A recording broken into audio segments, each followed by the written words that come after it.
নমস্কাৰ বন্ধুসকল, মই আপোনালোক সকলোকে মোৰ চেনেললৈ স্বাগত জনাইছোঁ। বন্ধুসকল, মোৰ নাম গোবিন্দ ৰাজ শৰ্মা, এষ্ট্ৰ বাস্তু এক্সপাৰ্ট নিউমেৰলজিষ্ট।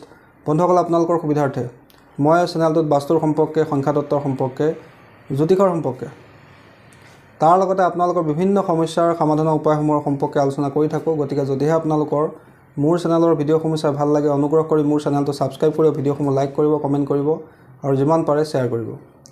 বন্ধুসকল, আজি মই আপোনালোকৰ লগত বাস্তুৰ এটা অত্যন্ত মাৰাত্মক দোষৰ সম্পৰ্কে আলোচনা কৰিবলৈ আগবাঢ়িছোঁ। যিটো বাস্তু দোষ যদি আপোনাৰ ঘৰত আছে, তেন্তে আপোনাৰ ঘৰতো সমস্যা এটাৰ পিছত এটা আহিয়ে থাকিব। আপোনাৰ জীৱনত মনে বিচৰা ধৰণে কোনো কাম নহ'ব, প্ৰত্যেকটো কামতে আপুনি বাধাৰ সন্মুখীন হ'ব। তাৰ লগতে আপোনালোকৰ পৰিয়ালৰ সদস্যৰ মাজত কোনোদিনে কেতিয়াও কথা নিমিলিব। যদি এই বাস্তু দোষ আপোনাৰ ঘৰত থাকে, তেন্তে আপুনি জীৱনৰ প্ৰতিটো ক্ষেত্ৰতে বাধা আৰু সমস্যাৰ সন্মুখীন হ'ব লগা হ'ব। তাৰোপৰি ঘৰৰ সদস্যসকলৰ মনৰ ইচ্ছা পূৰ্তিৰ ক্ষেত্ৰত, ঘৰৰ সদস্যসকলৰ স্বাস্থ্যৰ উন্নতিৰ ক্ষেত্ৰত সমস্যাৰ সন্মুখীন হ'ব। বন্ধুসকল, আমি সকলোৱে জানো যে বাস্তুশাস্ত্ৰ আমাৰ ঘৰৰ উন্নতি প্ৰগতিৰ কাৰণে এটা অত্যন্ত গুৰুত্বপূৰ্ণ বিষয়বস্তু। সেই গতিকে আমাৰ পূৰ্বৰ যিসকল ঋষিমুনি আছে, তেওঁলোকে কেনেকৈ পৰিৱেশৰ 5টা তত্ত্বক বেলেঞ্চ কৰি আমি ঘৰ নিৰ্মাণ কৰিব লাগে, সেই বিষয়ে আমাক জ্ঞান দি থৈ গৈছে, আৰু তাকেই বাস্তুশাস্ত্ৰ বুলি কোৱা হয়।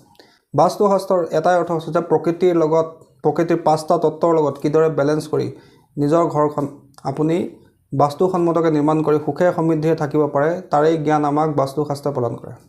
বন্ধুসকল, প্ৰকৃতিত যিদৰে 5টা তত্ত্ব আছে, আমাৰ শৰীৰতো আছে, আমাৰ বাতাবৰণত সকলোতে 5টা তত্ত্বৰে বাস আছে। আৰু সেই 5টা তত্ত্বক লৈ বাস্তুশাস্ত্ৰৰ বিভিন্ন সূত্ৰসমূহ আৱিষ্কাৰ কৰা হৈছে। বন্ধুসকল, সেই 5টা তত্ত্ব হৈছে জল, বায়ু, অগ্নি, ভূমি, আকাশ।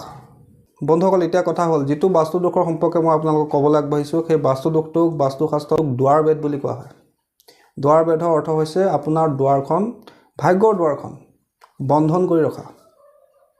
বন্ধুসকল, আমি সকলোৱে জানো যে বাস্তুত আমাৰ মুখ্য দুৱাৰখনৰ ওপৰত বিশেষ গুৰুত্ব দিয়া হয়। ঘৰৰ মুখ্য দুৱাৰখন নিৰ্দিষ্ট দিশত থাকিব লাগে বুলি কোৱা হৈছে, নিৰ্দিষ্ট পদত থাকিব লাগে বুলি কোৱা হৈছে।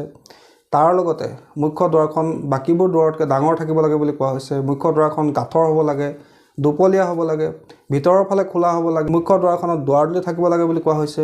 মুখ্য দুৱাৰখনৰ ওপৰত আমি স্বাস্তিক বা কোনো মাংগলিক চিহ্ন ৰাখিব লাগে বুলি কোৱা হৈছে। মুখ্য দুৱাৰখন সদায় চাফ চিকুণ কৰি ৰাখিব লাগে বুলি কোৱা হৈছে। ইয়াৰ মুখ্য কাৰণ হৈছে যে বন্ধুসকল, যে আপোনালোকৰ ঘৰলৈ সুখ সমৃদ্ধি, উন্নতি প্ৰগতি আপোনাৰ মুখ্য দুৱাৰেদি প্ৰৱেশ কৰে। ঘৰলৈ পজিটিভ এনাৰ্জি, নিগেটিভ এনাৰ্জি, সকলো এনাৰ্জি আপোনাৰ মুখ্য দুৱাৰেদিয়ে প্ৰৱেশ কৰে। গতিকে যদি মুখ্য দুৱাৰখন নিৰ্দিষ্ট দিশত নাথাকে, ভুল দিশত থাকে, নিৰ্দিষ্ট পদত নাথাকে, তেন্তে আপোনাৰ জীৱনৰ পৰা সমস্যা নুগুচে। সেইকাৰণে মুখ্য দুৱাৰখন অতিকে গুৰুত্বপূৰ্ণ বুলি বাস্তুত কোৱা হৈছে। তাৰোপৰি তাত ধুনীয়াকৈ তোৰণ লগাব লাগে বুলি কোৱা হৈছে, ধুনীয়াকৈ চাফ চিকুণ কৰি ৰাখিব লাগে বুলি কোৱা হৈছে।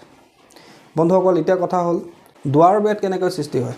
দুৱাৰ ভেদ সৃষ্টি হোৱাৰ বিভিন্ন কাৰণ থাকে। বন্ধুসকল, যদি আপোনাৰ ঘৰৰ মুখ্য দুৱাৰখন খুলি আপোনাৰ সন্মুখত শুকান বৃক্ষ থাকে, ডাঙৰ কিবা বৃক্ষ থাকে, যাৰ ছাঁ আপোনাৰ মুখ্য দুৱাৰত পৰে, কাঁইটীয়া বৃক্ষ থাকে, তিতা গছ থাকে, মৰা গছ থাকে, তাকো দুৱাৰ ভেদ বুলি কোৱা হৈছে।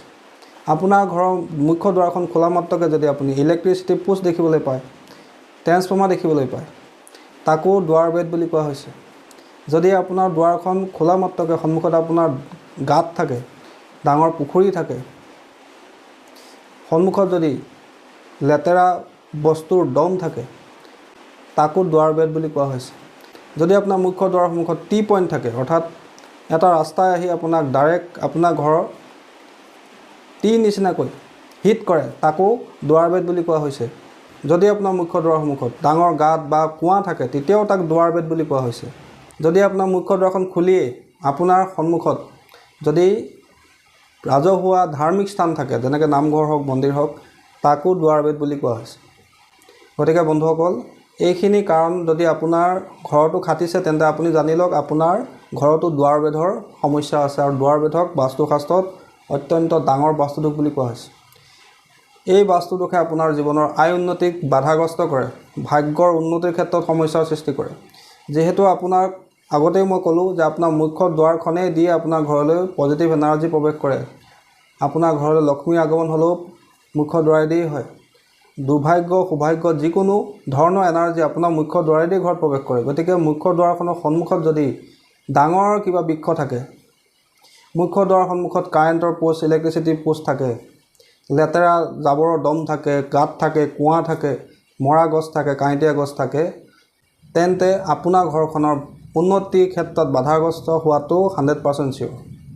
যদি বন্ধুসকল আপোনাৰ ঘৰটো এই দুৱাৰ বেত আছে, তেন্তে তাক আপোনালোকে দূৰ কৰাৰ ব্যৱস্থা কৰিব লাগে। কেনেকৈ কৰিব লাগে? যদি আপোনাৰ ঘৰৰ সন্মুখত কোনো ডাঙৰ বৃক্ষ আছে, মৰা গছ আছে, যদি আঁতৰাই দিয়াই ভাল।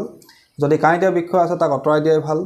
যদি ইলেক্ট্ৰিচিটি পোষ্ট আছে বা ৰাজহুৱা মন্দিৰ আছে বা ট্ৰেন্সফৰ্মাৰ আছে, তেন্তে দুৱাৰখন খুলি যাতে তাক নেদেখে, তাৰ কাৰণে আপোনালোকে বেৰা লগাই দিব পাৰে, যাতে আপোনালোকে শুই উঠিয়ে দুৱাৰখন খুলিয়ে সন্মুখত কাৰেণ্টৰ পোষ্টটো বা ট্ৰেন্সফৰ্মাৰটো দেখা নাপায়, বা মন্দিৰ বা নামঘৰ যদি আছে তাক আপুনি দেখা নাপায়।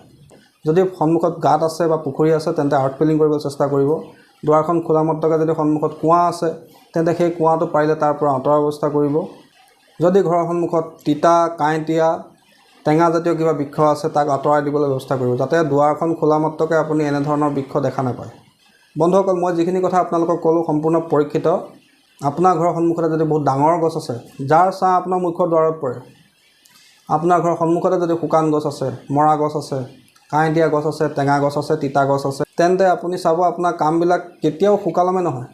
সকলো কামতে আপুনি বাধাগ্ৰস্ত হয়। এটা কামকে আপুনি বাৰে বাৰে দুবাৰ তিনিবাৰ কৰিব লগাত পৰে।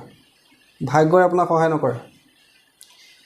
তাৰোপৰি আপোনাৰ ঘৰত কাজিয়া খৰিয়াল আৰু স্বাস্থ্যৰ সমস্যা নুগুচে। তাৰোপৰি যদি আপোনালোকৰ ঘৰৰ সন্মুখত ইলেক্ট্ৰিচিটি পোষ্ট বা ট্ৰেন্সফৰ্মাৰ থাকে, চাব সেই ঘৰখনৰ ব্যক্তিসকল খুব খিংখিঙীয়া হয়, খুব বেছিকৈ কাজিয়া হয়। এখন ঘৰৰ মানুহবিলাকৰ কথা নিমিলে। বন্ধুসকল, দুৱাৰ বেদৰ বাস্তুটোক দূৰ কৰিবৰ কাৰণে আপোনালোকে কেইটামান বিশেষ উপায় কৰা উচিত। আপোনাৰ ঘৰৰ মুখ্য দুৱাৰখনৰ ওপৰত আপোনালোকে স্বাস্তিক অংকন কৰা উচিত। শুভ দিনত আপোনালোকে চন্দন, হালধি, সেন্দুৰ ইত্যাদি মিলাই লৈ আপোনাৰ ঘৰৰ সন্মুখত স্বাস্তিক অংকন কৰিব লাগে। তাৰ লগতে আপোনালোকে পঞ্চমুখী হনুমানৰ ফটোও আপোনালোকে ঘৰৰ মুখ্য দুৱাৰৰ ওপৰত লগাব পাৰে।